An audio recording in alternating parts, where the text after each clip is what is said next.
Alright, so in today's video, I'm showing you guys the best settings that you can possibly put for graphics and also quality of life in Super People. For the keybinds, it's subjective, but for the most part, most of these settings are objectively the best.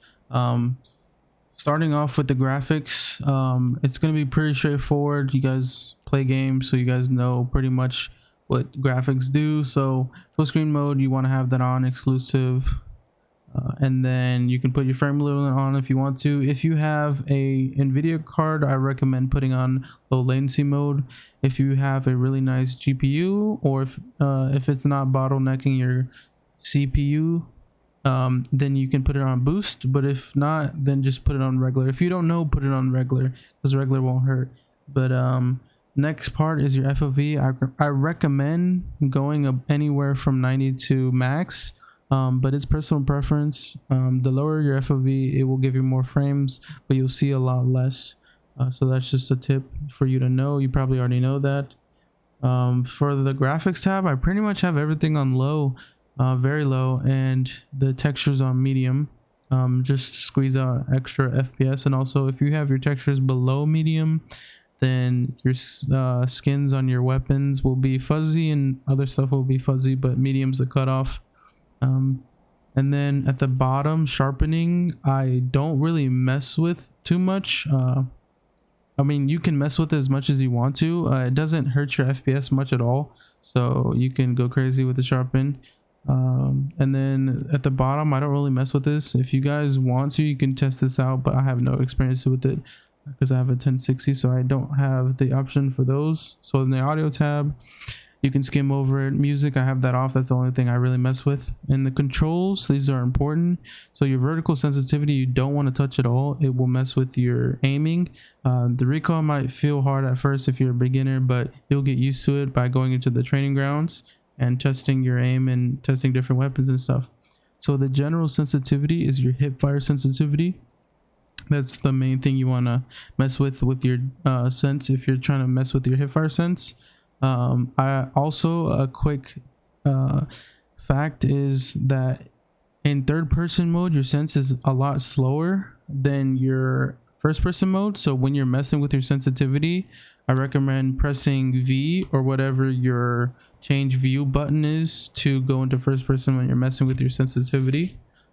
Speaking of sensitivity, so your ADS sensitivity is actually not your in your scope sensitivity. It's just your shoulder aim. So you know when you're in third person, you don't fully zoom in, but you're zoomed in just a little bit. That's what ADS sensitivity controls.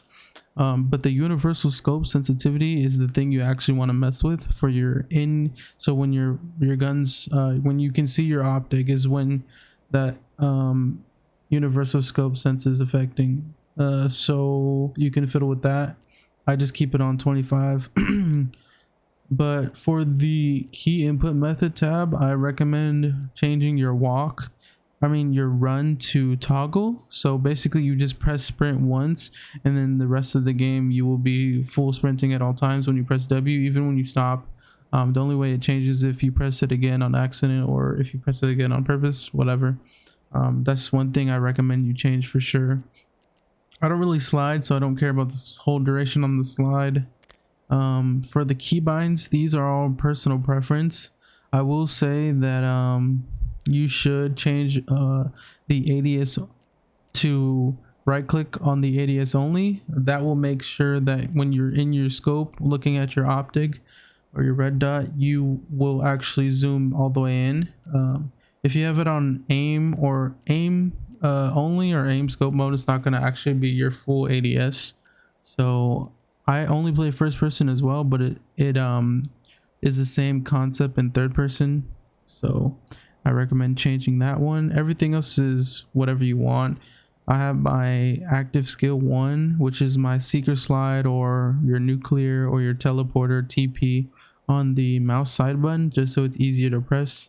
And also on my mouse side button, I have this thing called a custom item palette.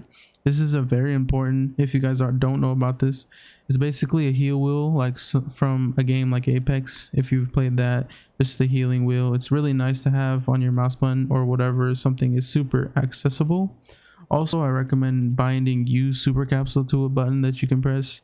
Just basically, if you have any super capsules or pills, you can use them really quickly. Crafting also is another thing. I have that on 6. You can put that on something you can press just so you can craft really quickly while you're in game. Any other settings here I don't really mess with. So next we're going into the gameplay tab, which is the last tab. I don't really mess with any of these. Inventory scroll speed, I put it on maxed. One thing I do recommend changing though is the add effect to location ping.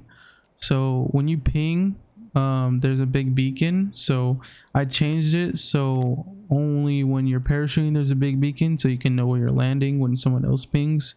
But when you're on the ground in battle, it's not going to have a big beacon above them, so it's really nice, so it doesn't obscure your vision. And then at the very bottom, the other thing I messed with is the custom item palette.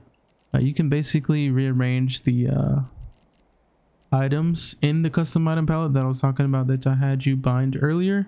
I basically put all the energy bars that you can use and also all the meds that you can possibly use in the palette, and that's pretty much all the settings. So yeah, that's about it for the video.